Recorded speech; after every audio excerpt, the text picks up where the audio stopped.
China and Russia, two of the most feared nations in the world. They share a tense alliance, each one eyeing the other with caution. But what happens when the cracks start to show and these two giants turn their power against each other? A conflict between them wouldn't just shake their borders, it would send shockwaves across the globe. In this video, we're breaking down the brutal reality of a potential clash between China and Russia. From sheer firepower to economic strength, we'll dive into who's got the upper hand and what it could mean for the rest of the world if this rivalry ever erupts. Let's get into it. The story of Russia and China is anything but straightforward, a history marked by rivalry, power struggles, and uneasy cooperation. To see why they're connected, yet ready to pull apart, let's dig into the key moments that shaped their relationship, starting with the Cold War.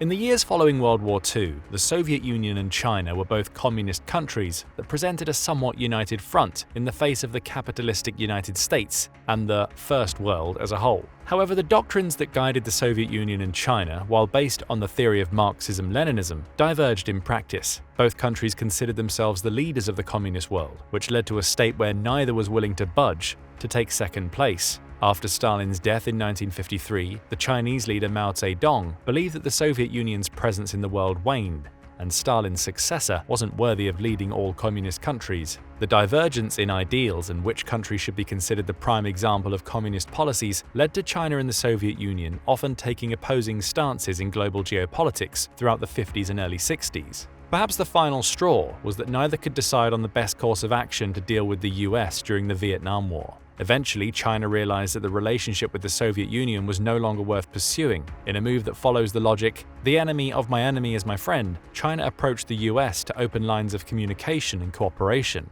Curiously, the Soviet Union itself started seeking a more normalized relationship with the US, as it became obvious that the country's economy and productivity couldn't match the Western world. This led to a triangle of geopolitics where the US had a tentatively positive relationship with both the Soviet Union and China, yet the latter two countries started to diverge geopolitically. With the death of Mao Zedong, the relations between the Soviets and the Chinese remained cold but started to warm up a bit. It wasn't until the dissolution of the Soviet Union and the rise of the Russian Federation that the two countries would start pursuing a more meaningful alliance. Ultimately, it was the US that brought the countries together. As mentioned, the US's ability to exert its ideology across the world, often being likened to serving as the global police, wasn't something that either country wanted. Over the 3 decades following the collapse of the Soviet Union, Russia and China have slowly developed similar ideologies and expanded bilateral trade to become more dependent on one another and less dependent on the US. In the 2020s, Russian President Vladimir Putin and the head of the Chinese Communist Party, the de facto leader of the country,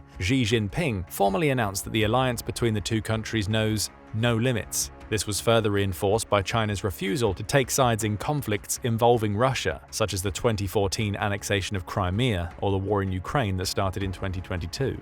Why does China have such a favorable opinion of Russia, which has nearly isolated itself from the Western world? The answer lies in Russia's access to resources and export capacities. The Soviet Union itself was a major reason why China was able to overhaul its economy throughout the 20th century, and the sentiment still stands somewhat. Throughout the Cold War and the years immediately after it, Russia was the one producing weapons and military vehicles that China would use. After the war in Ukraine began in 2022, China saw the opportunity to further its own goals with the Russian alliance. With the Western world, particularly Europe, cutting off its oil and gas pipelines, Russia needed new export opportunities to keep its economy standing. China, and to a lesser extent India, presented themselves as eager customers. China quickly became the country to which Russia exported most of its oil, and it was also able to obtain Russian gas at prices far cheaper than Europe got just a year before. Why does this matter for China so much? Well, it was one of the few ways to reduce its reliance on the US, or at least strip it from control. Prior to the expanding oil trade, most of China's oil came from the Middle East via ships, practically all of which had to pass through the Strait of Malacca to reach China.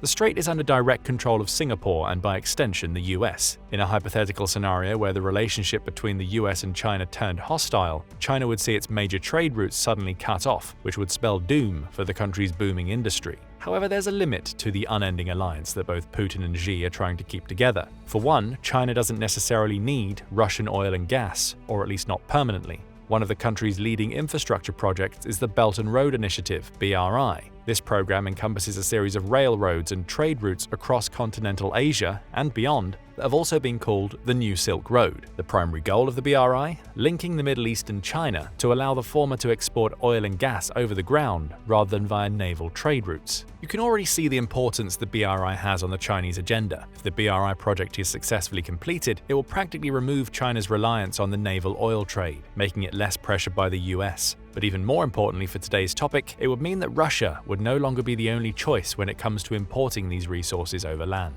The construction of the BRI requires multi-trillion investments, and 147 countries have expressed interest in being connected in one way or another with China. But the project is basically still in its planning stages, with one of the most likely such programs to be completed first being the connection between China and Pakistan, which would see the former gain a route directly to the Arabian Sea. Additionally, the COVID pandemic and global trade changes that resulted from Russia invading Ukraine have complicated matters for many countries, spiraling them into debt and delaying various projects that were planned as part of the initiative. Regardless, BRI potentially represents a significant shift in the power dynamic between Russia and China. Should China ever complete even a part of its goals regarding it, it would likely no longer depend on Russia in any meaningful way. While Russia was previously one of the major exporters of weapons to China, recent decades have shifted the situation in China to see it become a robust domestic weapons industry. In a way, China and Russia are directly competing with each other in creating weapons and vehicles that could be on par with those the US makes, with mixed results. It could be said that aspects of the situation have even somewhat reversed. During the war in Ukraine, China has been providing dual-use products for Russia's weapons production, which makes China one of the few countries that has continued to trade with Russia, despite sanctions put on the latter, and has directly allowed Russia to continue its war effort by effectively evading sanctions that would otherwise cripple the Russian economy and industry alike. But China is not only reliant on Russia for gas and oil. Other resources such as timber, coal, and drinking water are all highly sought after in the most populous and industrious centers in the Chinese northeast. Siberia has a ready supply of these resources and is one of the regions of Russia closest to China, making trade in these resources particularly lucrative for both sides. Despite this sense of cooperation in some areas, it's not like the history between China and Russia doesn't lend itself to causes for war. One conflict between the two countries came in late 1969, in a dispute over the two countries' border, or more specifically, a river that divides them. However, the issues go slightly deeper than that. During the Opium Wars in the 18th and 19th centuries, China lost significant chunks of its territory to other imperial powers, including Russia itself. However, most countries eventually returned the occupied land to China, with some caveats such as Hong Kong and the region that Russia gained, named Outer Manchuria, still belonging to the Russian Federation. While China officially doesn't lay claim to the territory of Outer Manchuria, it's also released a statement and a map where major cities in the region were renamed with their Chinese names. It demonstrates the sentiment that the region has Chinese roots is still strong in the government's eyes. This makes it arguably the most likely flashpoint of a prolonged conflict between the two countries, giving China a partially legitimate reason to request its old territory back. But Outer Manchuria would likely be just a precursor to a bigger war between China and Russia. It's practically an opening to the Russian Far East and Siberia, part of Russia that the Kremlin doesn't have particularly strong control of. And if such conflict arises, what would happen? Both countries are among the most powerful nations in the world militarily. However, they are also the ones that have numerous security issues and pressures from other countries on their borders. For example, China has a long-standing claim on Taiwan, which is protected by the US and other members of the Quad, an alliance between the US, Japan, India, and Australia. That means that much of China's military presence is poised towards posturing into the South China Sea and East China Sea. Similarly, Russia's extensive borders with NATO countries, especially those relatively close to the nation's major population centers in the West, make it a security priority for national defense. With these factors in mind, it's difficult to ascertain just how much military force the countries utilize in a hypothetical war against each other. But let's take a look at some numbers to compare their militaries. We'll start with the manpower each country can use for its army. Russia is estimated to have roughly 1.3 million active military personnel. However, it should be noted that its military has been on an extensive rise following the 2014 annexation of Crimea. Throughout the war in Ukraine, Russia has put significant effort into maintaining or boosting its military numbers. However, considering just how many soldiers the country has lost in the war, it's difficult to determine how estimates align with reality. China, on the other hand, has a significantly higher active troop count at roughly 2 million. It should also be noted that China has around 10 times the population of Russia, at 1.4 billion, compared to 140 million. This means that should the countries go to war with one another, China has a significantly larger pool of people to draft for the war effort.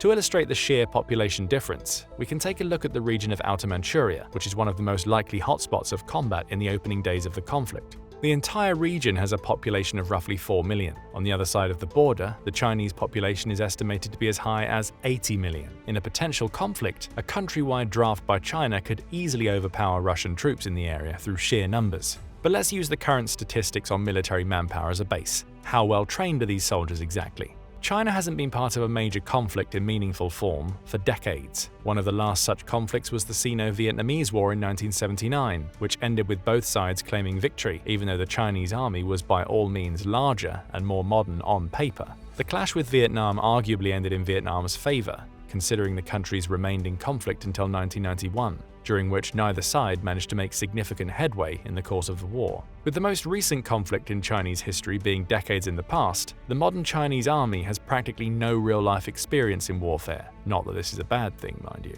Therefore, the entire Chinese training is based on military drills that the country has performed over the years. But despite this, China has made significant strides in modernizing its military and making it combat-ready at all times. This was done through extensive education campaigns and training for realistic scenarios, particularly concerning the American presence in the Pacific Ocean. However, short of going into actual combat, the People's Liberation Army, PLA, has very few avenues of providing their soldiers with fighting experience. On the other hand, Russia has a much more involved history of combat and conflict in recent years, but most of these conflicts were against nations or entities that only had a fraction of the combat power and influence that the Russian Federation has built up over decades. Typically, Russia was part of a conflict where it was either supplying weapons to revolutionaries or using long-range drones and missiles to force the opponent into submission. Most of Russia's ongoing conflicts have been in former Soviet countries such as Georgia, Moldova, and Ukraine. A great example was the 2014 annexation of Crimea, where Russia flew in special ops units directly to Sevastopol and took control of the local government without Crimea having a chance to mount a defense. The annexation was effectively an occupation with barely a bullet fired, a tactic that Russia used a few times before, such as in Poland and Afghanistan, with mixed success. However, Russia being involved in significantly more conflicts, even if it's with countries that don't really stand a chance to defend themselves against the full brunt of the Russian military, has given Russia a more realistic view of modern warfare and training. Despite that, the Russian military has been repeatedly called into question. A report from 2016 suggests that Russia trains its contract soldiers and conscripts rather differently, putting the latter to the side with less lucrative positions. Granted, this does make some sense, considering the conscripts generally don't join the army after the mandatory one-year term. However, the view of conscripts as being more disposable and not needing as much training and experience creates a different issue for Russia. Since the country trains its troops on a per-unit basis, conscripts and contract soldiers get mixed in. That leaves training officers with less time to devote to contract soldiers. Furthermore, since conscripts regularly get shuffled out of training due to shorter service terms, the officers need to spend more time keeping recruits ready, rather than performing more quality training with contract soldiers. Additionally, while the Russian army did have significant real-world experience in combat, its lack of progress in the war in Ukraine has suggested that the overall tactics that the country uses are thoroughly lacking in innovation and adaptability. After the initial decapitating strike failed, Russia failed to use its significantly larger army to make headway and end the war before NATO could donate enough defensive measures to Ukraine to make it devolve into one of attrition. And some reports suggest that even though experience is crucial, training and preparedness, as well as access to cutting-edge technology, are perhaps even more vital, and that's where China is the clear winner. For one, China is the world's second-largest economy, with a gross domestic product, GDP, over 9 times that of Russia, and China's economy is growing much more quickly than Russia's. In 2024, China's budget for its military and national defense was roughly $227 billion, compared to the $140 billion that Russia allocated. Comparatively, China is using a much smaller percentage of its government spending on its military and national defense. This likely means that China doesn't currently believe that it needs to use more money to bolster its military. If a need arises, China could funnel much more money into its army, easily overtaking Russia based on pure economic opportunity. Additionally, the country's military industry, particularly at the tech level, is likely on par with or above Russia's. Let's take the respective countries' fighter jets as an example. The most reliable fighter jets that Russia has been using so far have been the MiG-29 and Su-27. Both of these jets hail from the mid-1980s and could be considered on par with fourth-generation fighter jets such as the F-15. Russia does have more modern jets like the Su-32 and Su-35, as well as the MiG-35, but in small numbers. On the other hand, China mainly uses its domestic Chengdu J10s from the early 2000s, as well as its upgraded version, the J20, which has been in use since the early 2010s, and has undergone several engine upgrades since. Additionally, China is rumored to have started to build a much larger stockpile of fighter and multi-role jets, with J-20s supposedly being built at a rate of over 100 per year. Add to this the fact that Russia's ongoing conflicts have required it to put a lot of mileage on its stock of airplanes. This might not mean much, but fighter aircraft generally have a set number of flight hours they can amass before the plane starts to deteriorate from wear and tear. The war in Ukraine has required the Russian Air Force to heavily use its aircraft over relatively long distances, adding to the travel and usage time of its limited supply of old planes. This means that in a hypothetical conflict between the two countries, China will have a relatively fresh supply of airplanes to use and exert significant pressure over the Russian skies. By comparison, the Russian Air Force will need to frequently recall their aircraft for maintenance and repairs, something that will likely cost them initiative in the war. When it comes to land vehicles, Russia is once again the leader in numbers, with over 14,000 tanks against China's 5,000 from 2024 numbers. However, the state of Russia's vehicles is dire at best. Due to long-standing conflicts and lack of industrial capacity, Russia has lost a significant number of tanks in the war in Ukraine. And the tanks that it does have are likely refurbished older models or ones that are being held back because they haven't performed well. The latter category referring primarily to the T-14 Armata tanks, only a dozen of which have been produced due to their high production costs, making the T-14 unfeasible for use in the war in Ukraine. Where Russia does lead is its use of artillery. It's arguably one of the world's largest suppliers of both towed and self-propelled artillery, and the world's biggest producer of artillery shells, with an estimated production capacity of 3 million rounds per year. Russia has practically perfected its artillery technology, leading to long-range weapons like the Tu-S-19 that can fire up to 10 rounds per minute, an almost unmatched speed in the rest of the world. This will theoretically enable Russia to create a defensive line of artillery that would keep an invasion at bay. Finally, when it comes to naval power, China arguably has the lead. The country has made significant strides in improving its fleet, primarily to apply pressure on Taiwan, one of its long-standing goals in geopolitics. It's also made 2 relatively modern aircraft carriers, further boosting its maritime operation capacity. Russia's sole aircraft carrier has been on and off repairs and upgrades for several years now, so it's debatable how useful it would be if a conflict arises soon. Furthermore, Russia's naval force is split up between its major sea and ocean shores. The country has put significant effort into bulking its Baltic and Black Sea fleets. That means that it's uncertain how its Arctic fleet would function, since it's likely to be the one that can actually reach China or be involved in a direct conflict. But recent wars, such as the one in Ukraine and the conflict between Israel and Palestine, have showcased that there's yet another aspect to warfare that can take all of these out of the equation: drones.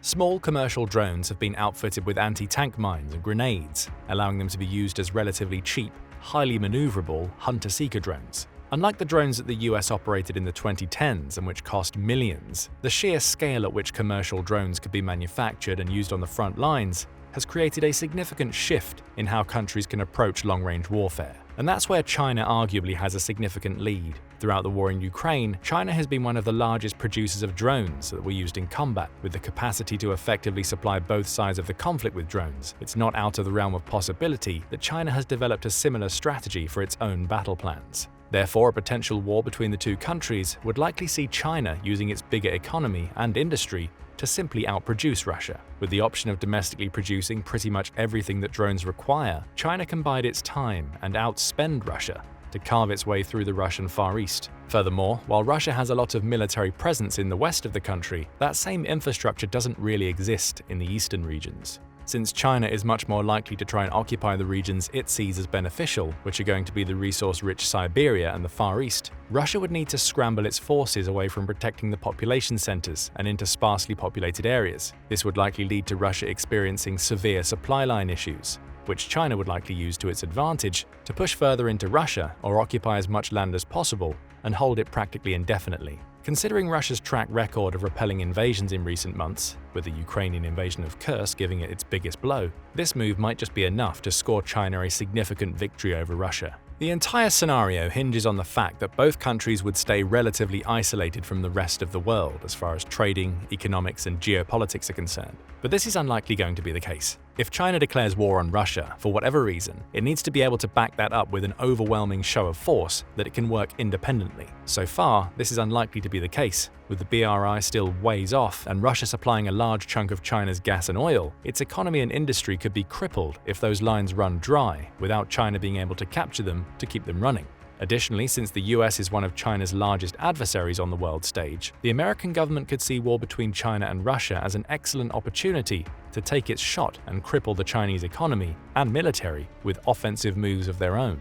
This means that China would likely be forced to wage war on multiple fronts, which would quickly call various alliances together and spur more conflict between different nations. Also, we haven't discussed the huge elephant in the room: nuclear weapons. Both China and Russia have nuclear warheads at their disposal. However, China's arsenal is estimated to consist of only 500 nuclear weapons, while Russia has around 5,500, roughly 1,700 of which are deployed in silos, missile launchers, or submarines. Since China is technically a country that has access to nuclear weapons, a declaration of war on Russia would likely trigger the latter's nuclear deterrence and defense policy. This would allow Russia to justify immediately using its nuclear weapons. Considering just how many more weapons Russia has, it wouldn't take a large chunk of its supply to emulate what happened to Hiroshima and Nagasaki in World War II. China's nuclear weapons would likely be effective at dealing large blows to Russia, but its supply is much more limited. Still, the prospect of nuclear warfare is something that neither of the countries might be willing to consider. Yet if China decides to be bold enough to wage war,